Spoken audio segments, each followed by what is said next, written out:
Hey, what's going on, teammates? Did you know that when you use PowerPoint, your audience, on average, according to David Phillips, forgets 90% of your content 30 seconds after you say thank you for your time? He's actually measured brain activity during PowerPoint presentations.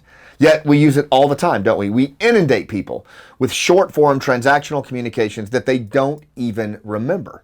That's the reason that I use storytelling in everything that I do, whether I'm standing up in front of a bunch of intelligence analysts, whether I'm going on the news, or whether I'm giving a presentation as a keynote. I'm going to use storytelling all the time. I call it narrative competence. The working definition in Rooftop leadership for narrative competence is the use of purposeful storytelling in real time to meet your goals and the goals of the other party. So therefore, storytelling is an integral part of how I communicate and how you should communicate in everything that you do, to include negotiations, to include talking to your teenager about challenges that they're having in school. Storytelling is part and parcel of how we're wired as humans. We are story animals. Here's the thing.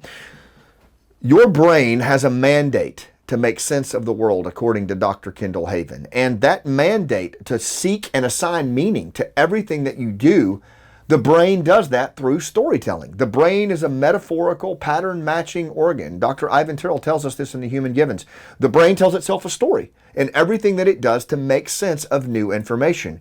And when it does that, when you use storytelling to connect with other humans, no matter what the context is, you automatically create meaning when you talk about things. You automatically establish context. And look, in the complex world that we live in today, people are starving for leaders who can provide context.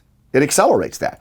It also accelerates emotional connection, trust, reciprocity with the other party, shared perspective, things that we desperately need and leaders are seeking all the time. And finally, long-term memory. Remember when I talked about how your audience forgets everything in 30 seconds? Storytelling engages long-term memory. So people will remember what you said long after you said it. Your kids, that's why you remember stories your grandparents told you with vivid detail.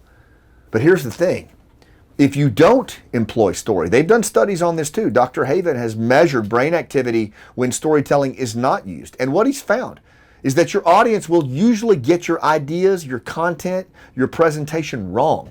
And they will be somewhat agitated that they had to use the brain power to build a story out of your 75-slide PowerPoint deck.